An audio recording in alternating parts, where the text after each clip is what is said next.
In tonight's 360 perspective, we are talking about vaping among teens. As we've been reporting, hundreds of people nationwide have come down with lung illnesses related to vaping, and a seventh person has died now, although it's still unclear what the source is. Now, today, New York became the first state to ban the sale of flavored e-cigarettes. And Denver's Office of Public Health says teen vaping is out of control. A recent CDC study found that more than a quarter of Colorado high schoolers are vaping or using e-cigs. And now, Denver City Council's Safety Committee fully backing the move to raise the buying age for tobacco and vape products to 21 by requiring vape stores to have licenses, just like stores that sell tobacco, alcohol, or marijuana.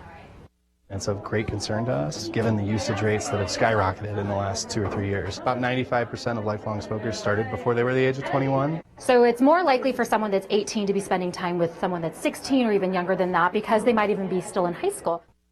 And the Department of Public Health says when passed, this law will hold retailers accountable if they're selling tobacco and nicotine products to those under 21 years old. But there is speculation about how effective it would be. There's not much research done on exactly how teens are getting the vaping products, which aren't just sold in brick and mortar stores. They're easy to purchase online with a little more than a credit card.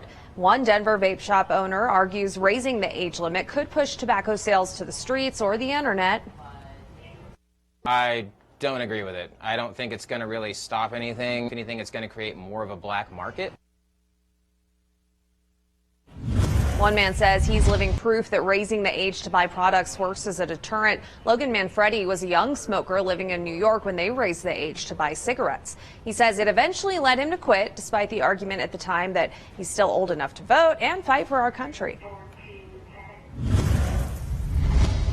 I think ultimately it was a pretty good thing. It made it more difficult for me to get cigarettes. I think people in general don't want to do things that require an extra step, and adding that extra step kind of deters people.